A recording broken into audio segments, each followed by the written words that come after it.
As I mentioned the other day, there's a passage in the suttas where the Buddha compares the Eightfold Path to a chariot, and the different factors of the path are like different parts of a chariot. Now, a lot of the comparisons don't mean much to us because we don't know much about chariots. We're not familiar with them. But there are some ways in which chariots are like cars or trucks. And some of the parts of the chariots are like parts of a car or a truck. And there the comparisons are really interesting. As denoted then, mindfulness is the driver, watching over things, directing the chariot in the right direction. Another interesting comparison is the horses, which can be compared to the engines of a car. And there are two of them. One is conviction, the other is discernment. These are the things that pull your practice along. It's easy to see how conviction would play that role. Belief that the teachings are true, that pulls you to practice. It's interesting that discernment is also pulling you to practice. It's the power that gets the whole thing going. In other words, you think about what the Buddha said about right view. That it is possible to put an end to suffering, and there's a path that you can follow, and he lays it out. So those are not just interesting facts like the moons of Jupiter or the structure of an atom. Those are facts you can do something with, and they contain an imperative. Remember, the Four Noble Truths don't just sit there, they have duties. The duty, if you really want to put an end to suffering, with regard to suffering itself, is to comprehend it, to see how the desire and passion of clinging focused on the aggregates is what actually constitutes suffering. You want to comprehend that, because most of the times when we're suffering, we're not thinking in terms of, gee, I'm clinging to my aggregates. You're thinking about, why am I suffering? Why is that person doing that to me? Why are these conditions of the world like this? And even if we are upset about the conditions of the world, and they are pretty upsetting, our suffering has nothing to do with them. It has all to do with our clinging to aggregates. So you want to see that. You want to comprehend how that's the case. Then there's the cause of suffering, the origination of suffering. The word origination doesn't mean just cause. It means the cause coming from within the mind. That's to be abandoned. Here again, it's desire and passion in the role of craving. Craving for sensuality, your fascination with sensual thoughts, sensual fantasies. Craving for becoming, wanting to take on an identity in a world of experience so you can get something that you want. And craving for non-becoming. Those times when you just would prefer to be obliterated. These things you want to abandon. When you abandon them, that puts an end to suffering. You want to realize that. And you realize it by developing the path.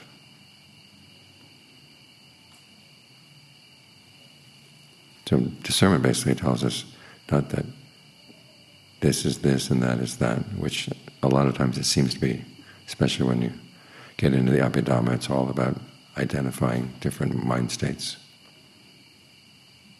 and being able to label things correctly. It's more the Buddha saying with the Four Noble Truths, here you're suffering, but you don't have to. There's something better, and you can do better. That's what pulls you along as you practice.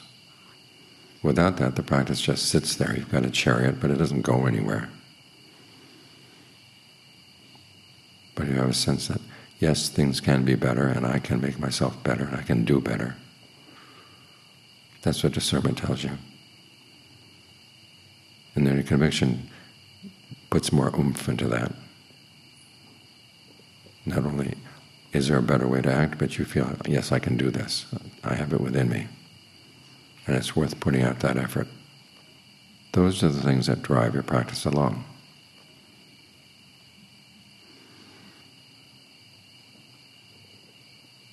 We see the active side of discernment in lots of different places. In right resolve, after you've gotten a good sense of right view, you have the resolve that, well, I want to do the things that will put an end to suffering. So instead of resolving on sensuality, you resolve on renunciation. Renunciation doesn't mean just giving up. It means making a trade. You're going to find a happiness that doesn't have to depend on sensuality. That's what we're doing as we meditate.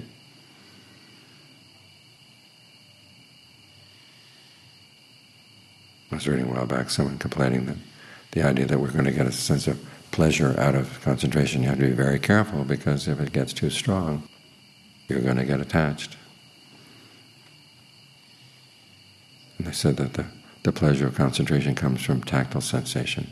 The pleasure of concentration is not a sensual thing. It has to do with the form of the body as you feel it from within.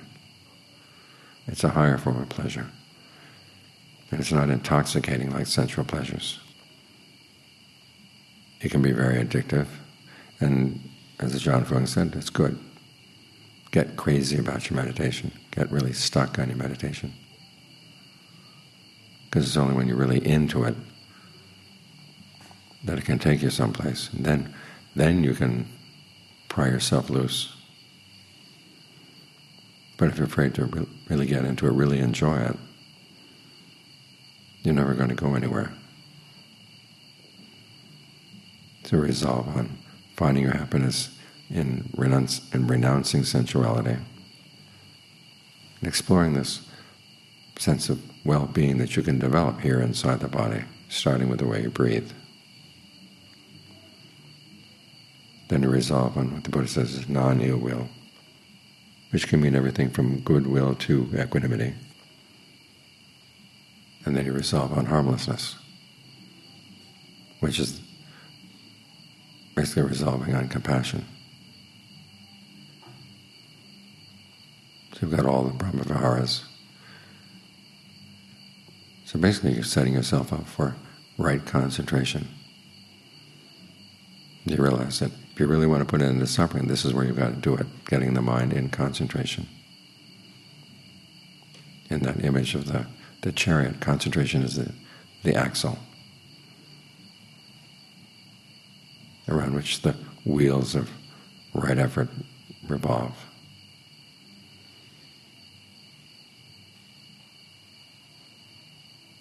So discernment does have its active aspect.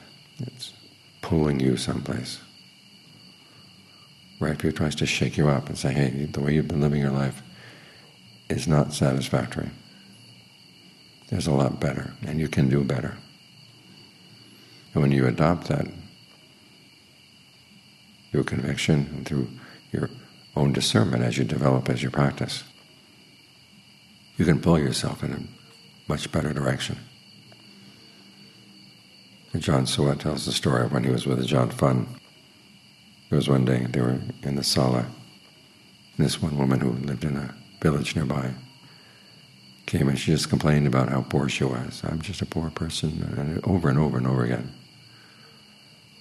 And Ajaan Fuang said, well, you don't have to be. There are things you can do to pull yourself out. No, I'm just a poor person.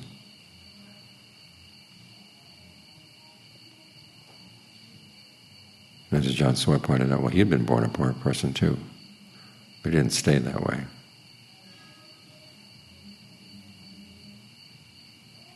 This gives you a sense of what the forest tradition meant for the people of the Northeast, that they could make something better out of themselves.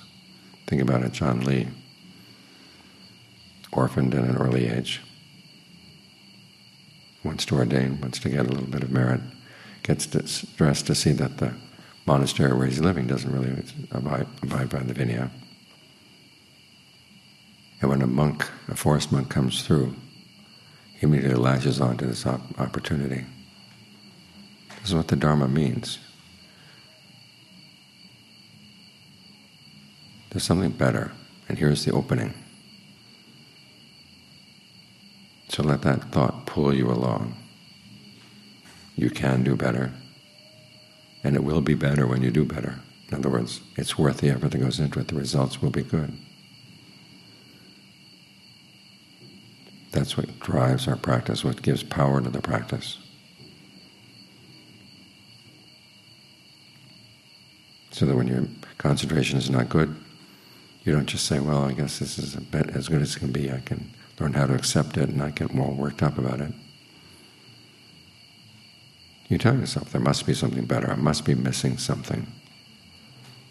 And usually it's so obvious once you see it, that you would be embarrassed not to try to see it. Let that thought pull you along. When you get stuck on concentration, and there's a lazy part of the mind that says, well, this is good enough, I might as well just hang out here. Right view is there to tell you, no, there's something better. And this is why those perceptions of inconstancy, stress, and not self work. Because they basically say, this is not worth hanging on to, what you got here. It's got all these drawbacks. And if you don't believe that there is a third noble truth, i.e. the cessation of suffering, absolute cessation of suffering, you tell yourself, well, there's nothing better than what I've got right now, so I might as well just accept it.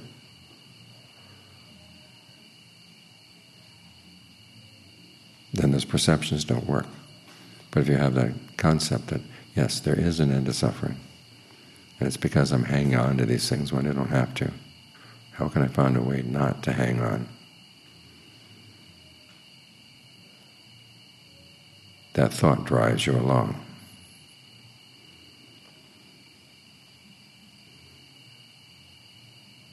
So let conviction and discernment be your powertrain